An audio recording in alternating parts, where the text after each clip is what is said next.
Buenos días, muchas gracias. En el último pleno preguntaré al presidente del Consejo de Gobierno sobre los resultados de las políticas de reequilibrio territorial en nuestra región. Hemos hablado de la desigualdad en muchos ámbitos y con muchos rostros. En concreto, esta vez queremos hablar de una desigualdad que es la desigualdad territorial.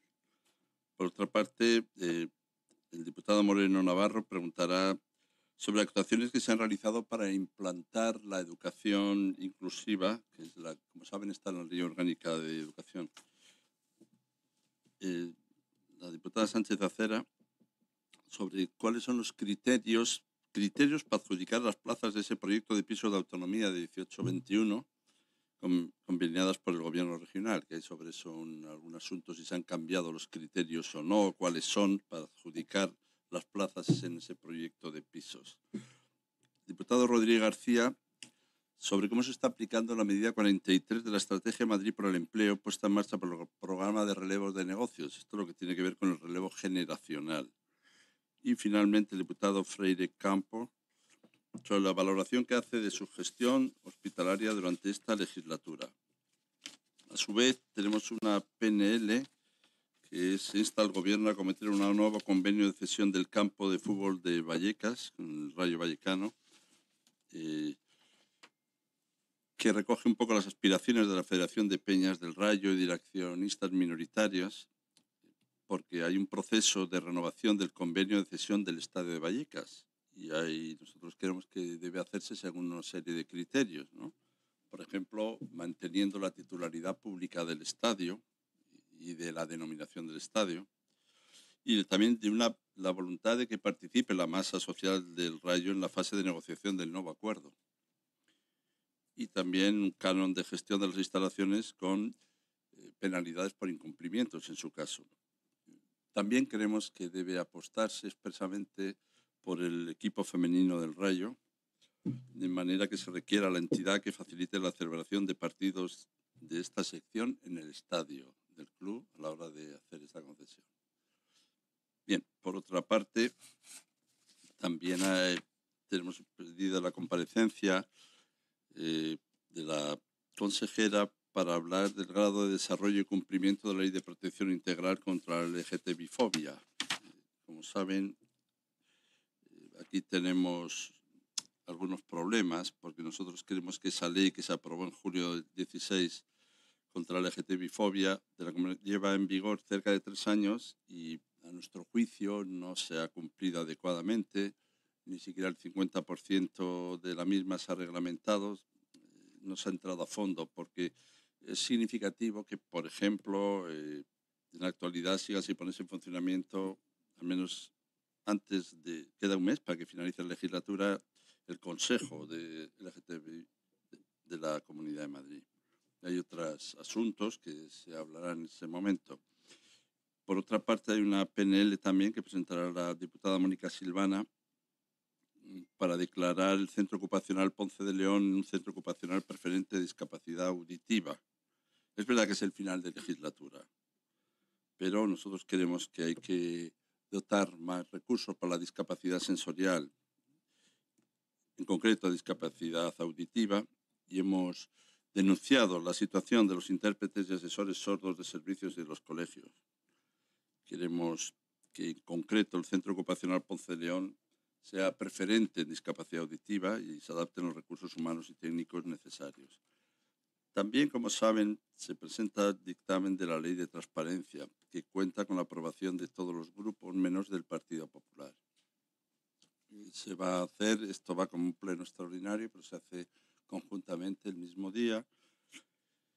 Nosotros aprobamos la toma en consideración de esa proposición que es presentada por nuestro grupo y lo que queremos es que no acabemos la legislatura ostentando el dudoso honor de ser la única comunidad autónoma de España que no cuenta con la ley de transparencia propia.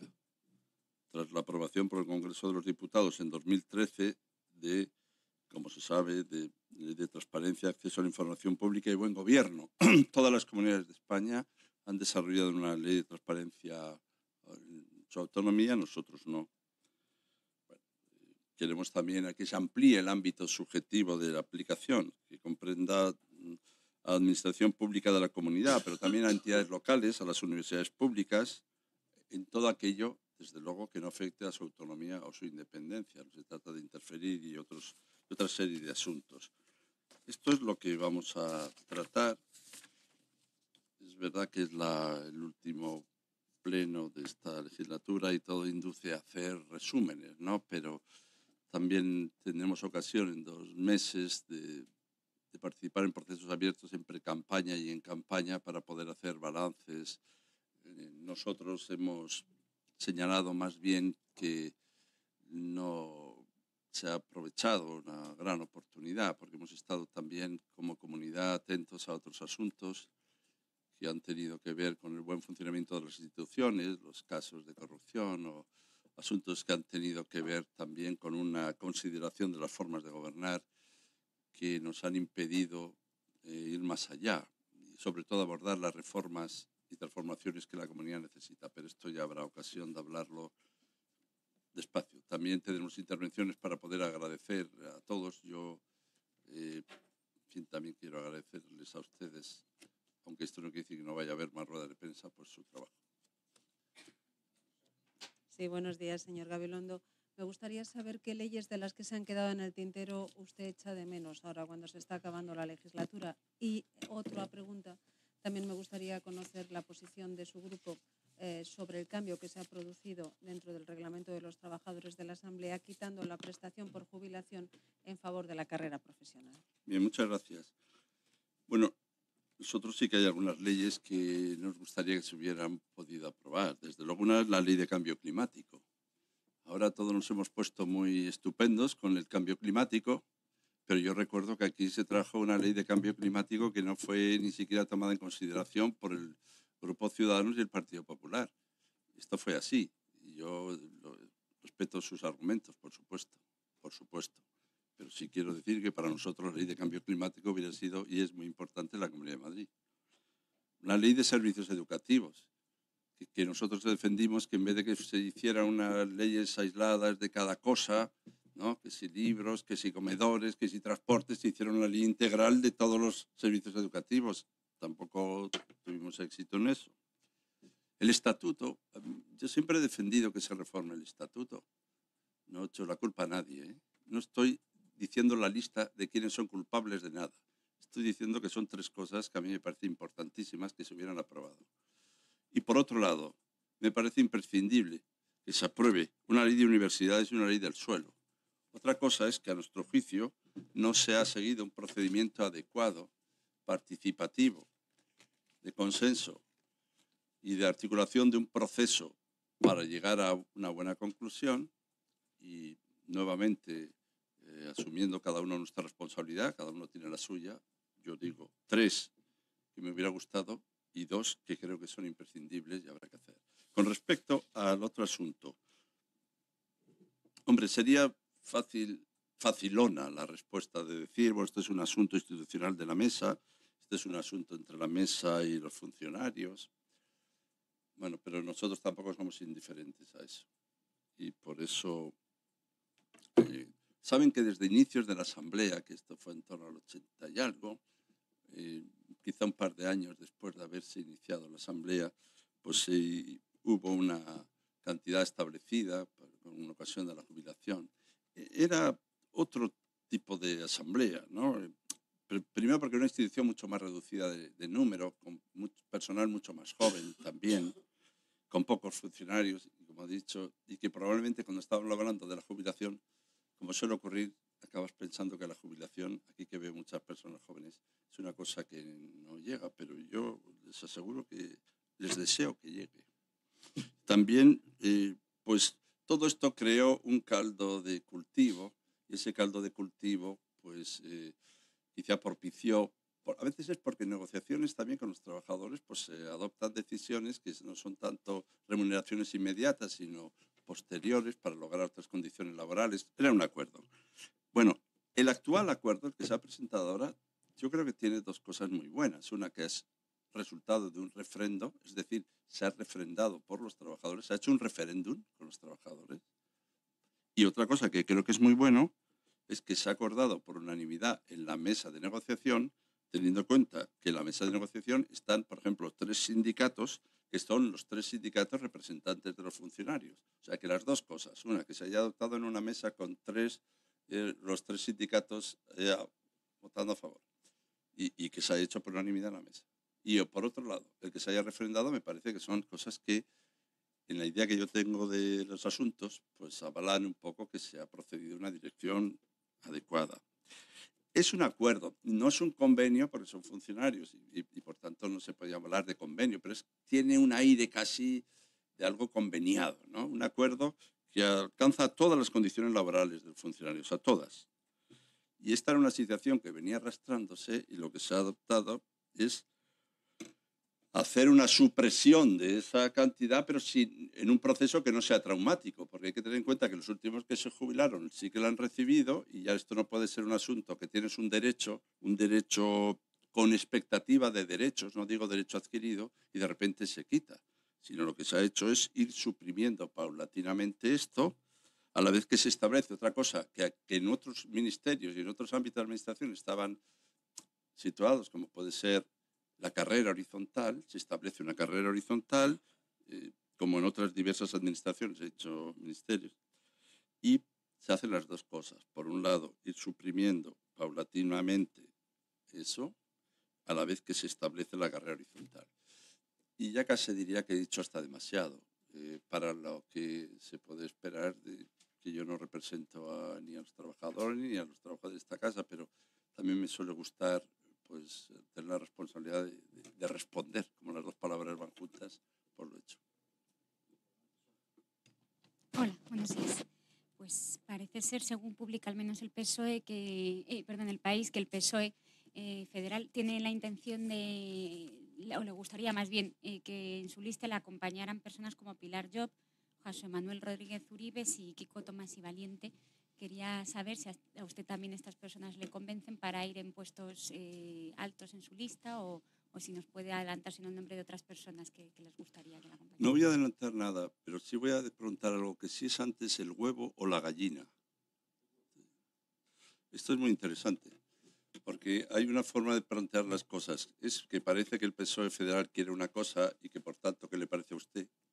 O puede ser otro modo de preguntar. ¿Es que a usted le parece esto bien? ¿Qué le parecerá al PSOE federal? O dicho de otra manera, nosotros trabajamos conjuntamente, pero yo no me limito simplemente a hacer una correa de transmisión de lo que dice el PSOE federal, a quien respeto absolutamente, absolutamente. Y desde luego no es el momento de decir ningún nombre por una razón. Porque yo respeto absolutamente los procedimientos.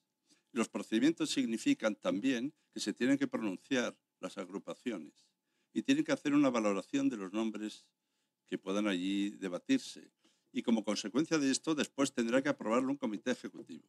Una vez que esto ocurra, ya comentaremos si me ha parecido bien, mal, si ha sido una cosa impuesta por aquí o por allá. Pero puedo tranquilizarles diciendo que yo no siento ninguna imposición, que yo más bien lo que siento es la libertad de poder también expresar qué personas me parecen valiosas y que por respeto a ese procedimiento no entro a valorar estos nombres, pero sí puedo decir que no me parece muy bien planteado el hecho de que parece que el PSOE federal quiere una cosa y qué le parece a usted, dado que yo soy el que voy de cabeza de lista y más bien lo interesante es qué le parece a usted y ya veremos cómo ven lo que le parece a usted a los demás. Pero yo escucho muchísimo, muchísimo, muchísimo. No habrá problemas, ¿eh? Y desde luego no recuerdo los nombres que ha citado, o no quiero recordarlos, pero sí puedo decir que seguro que si lo han dicho desde el PSOE federal, serán nombres valiosos para estar en alguna lista, esos nombres que se digan, esos y otros. Sí, sobre este mismo tema, entonces, por lo que me acaba de decir, efectivamente hay un proceso a seguir, claro, que primero se pronuncian los militantes, luego claro, el PSOE de Madrid y luego el federal. Pero eso no sé si el federal o quizá en este caso solo el comité ejecutivo, o sea, la ejecutiva de Madrid. Pero este proceso que le acabo de comentar es el que se acaba de seguir para las listas para el Congreso, para la lista de Madrid para el Congreso y la del Senado. Y hay un diputado de esta casa, Modesto Noya, que había sido propuesto por el Sí. PSOE de Madrid como senador, pero finalmente no va a ser él, va a ser Toni Ferrer, pero incluso parece ser que en las votaciones previas se había votado de una forma muy mayoritaria también por Carmona. Entonces, ¿qué opina sobre este proceso? ¿Es Pues que es una garantista? pregunta estupenda para el secretario general del Partido Socialista de Madrid, que yo no entro en los asuntos orgánicos y que desde luego no tengo más que respeto para las personas y los procedimientos. Lo que sí yo digo es que yo como candidato, lo que entiendo es que hay un procedimiento de elaboración de las listas y a mí me toca, y lo hago con gusto, ponerlo en valor y defenderlo.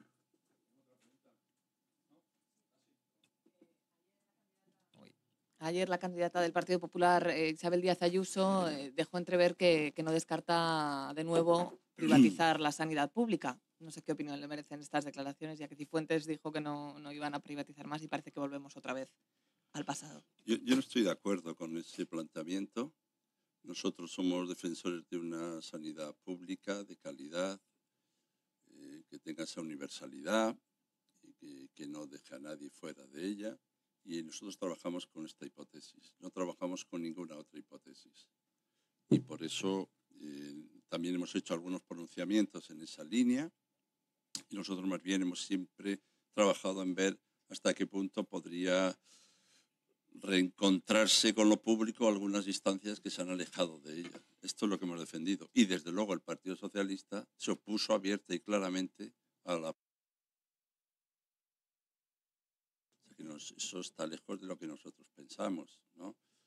Si luego se hacen declaraciones del tipo, pues que toda la sociedad es, por ser bienes públicos, puede colaborar en que vayan bien las instituciones públicas, pues yo encantado de que sea así. No, nosotros no estamos cerrados a que la sociedad pueda colaborar en favorecer los servicios públicos. Lo que estamos es en contra de que los servicios públicos dejen de ser servicios públicos para ser otra cosa.